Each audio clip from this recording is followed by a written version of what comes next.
वृत्वा दन्तिष्ठद्दशाङ्गुलम्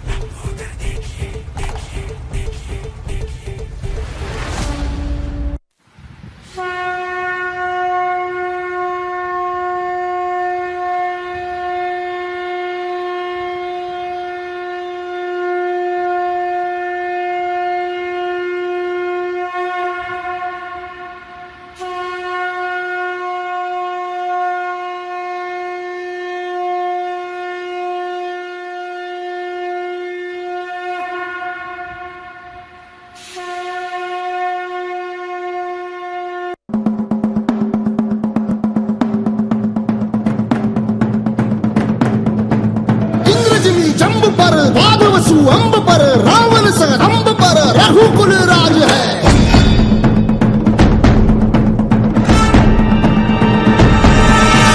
पौर्णमारी बाह पर संबुरती नाह पर जो सहस बाह पर राम द्विजराज है। द्विजराज है।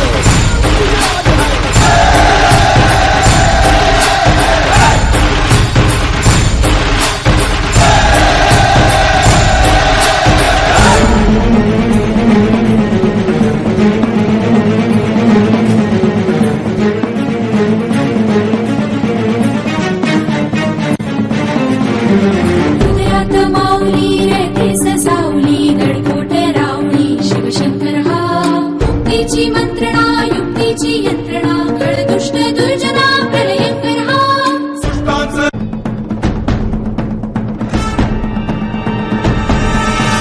पौर्णमारी बाह पर संबुरती नाह पर जो सहस बाह पर राम द्विजराज है। द्विजराज है।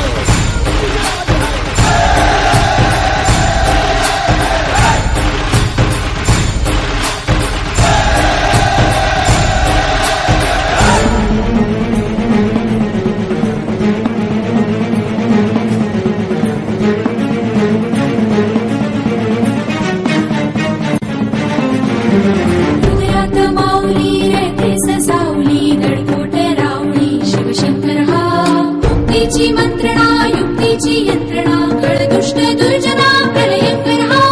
सृष्टांचा रक्षितो शत्रूंनी खंदतो भावंड भावना संस्थापितो ऐसा युगे युगे स्मरणीय सर्वदा माता पिता सखा शिवभूपतो।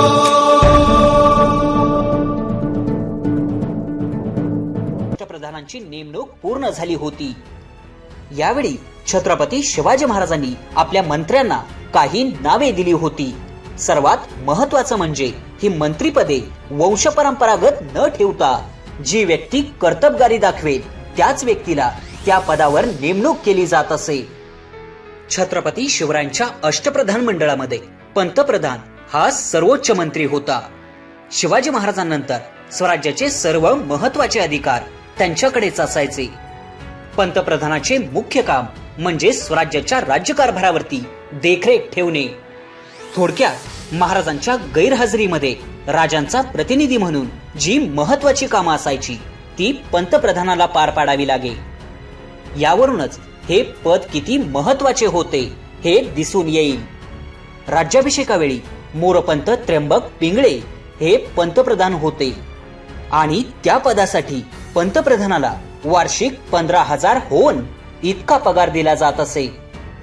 अष्टप्रधान मंडळामध्ये दुसरं महत्वाचं पद होतं ते म्हणजे पंत अमात्य। पंत अमात्य या पदाला पूर्वी मुजुमदार असं देखील म्हटलं जात।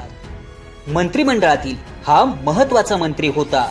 स्वराज्यातील सर्व महाल आणि परगाण्यांचा एकूण जमा खर्च बरोबर आहे की नाही हे पाहण्याचं काम पंत अमात्य यांच्याकडे असायचं। हा जमा खर्च वेळोवेळी महाराजांसमोर सादर करावा लागत असे। राज्याभिषेकाचे वेळी रामचंद्र निळकंठ हे पंत अमात्य होते। त्यांच्या पदाला वार्षिक 12,000 होन इतका पगार होता। पंत सचिव हे सुद्धा एक महत्वाचं पद असून राजधानीमध्ये किंवा राजांकडे जाणाऱ्या किंवा येणाऱ्या सर्व पत्र व्यवहारांवरती लक्ष ठेवण्याचं काम पंत सचिव यांच्याकडे असायचं. छत्रपती शिवाजी महाराजांकडून वेगवेगळ्या सुभेदारांना आणि इतर अधिकाऱ्यांना वेळोवेळी जी आज्ञापत्र पाठवली जात असे त्यांची नोंदणी आणि त्यावर लक्ष ठेवण्याचं काम पंत सचिव यांच्याकडेच असायचे. स्वराज्याचे लहान मोठे सर्व दप्तर आणि जमीन महसुलाच्या व्यवहारावरही लक्ष ठेवण्याचं काम पंत सचिवांचं असायचं. राज्याभिषेकाच्या वेळी अण्णाजी दत्तो हे पंत सचिव होते आणि त्यांच्या पदासाठी वार्षिक 10,000 होन इतका पगार होता. छत्रपती शिवरायांच्या अष्टप्रधान मंडळामध्ये मंत्री हे सुद्धा महत्वाचे पद होते. महाराजांच्या खाजगी कारभाराकडे लक्ष ठेवणे, महाराजांची रोजनिशी ठेवणे, त्यांच्या भोजन व्यवस्थेकडे लक्ष देणे, वैयक्तिक संरक्षणाकडे लक्ष पुरवणे, छत्रपती शिवरायांच्या महत्वाच्या नोंदी ठेवणे इत्यादी कामे वाकसनीस म्हणजे मंत्र्याला करावी लागे. त्यासाठी त्यांना वार्षिक 10,000 होन इतका पगार मिळे. राज्याभिषेकावेळी दत्ताजी त्र्यंबक वाकनीस हे मंत्री होते. सेनापती छत्रपती शिवरायांच्या सैन्याचे घोडदळ आणि पायदळ असे 2 प्रमुख विभाग होते. या विभागांचा प्रमुख म्हणजेच सेनापती. याला पूर्वी सरनोबत असे देखील संबोधले जात असायचे. स्वराज्याच्या सर्व सैन्यावर सेनापतींचा अंमल असायचा. छत्रपती शिवरायांच्या राज्याभिषेकावेळी सरनोबत हंबीरराव मोहिते हे सेनापती होते आणि त्या पदासाठी सेनापतीला वार्षिक 10,000 होन इतका पगार मिळत असे. अष्टप्रधान मंडळामध्ये पंत सुमंत हे देखील महत्वाचे पद होते. परराष्ट्रांना खलिते पाठवणे, परराष्ट्राकडून आलेले खलिते घेणे, त्या संदर्भात नियमितपणे महाराजांना माहिती देणे, खलिते पाठवताना त्या संदर्भात सल्ला देणे, त्यासोबतच परराष्ट्रातून हेरांच्या साह्यानं बातम्या काढण्याचं काम देखील पंत सुमंत यांनाच करावे लागे.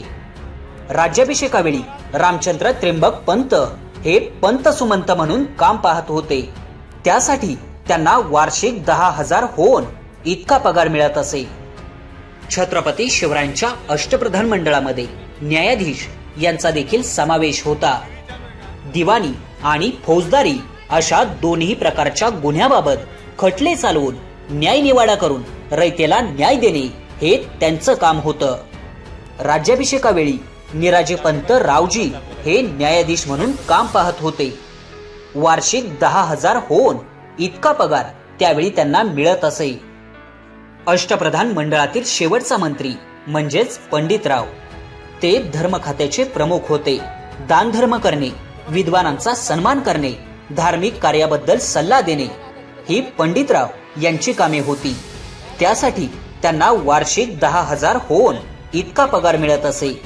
छत्रपती शिवाजी महाराज की, छत्रपती शिवाजी महाराज की जय भवानी, जय भवानी.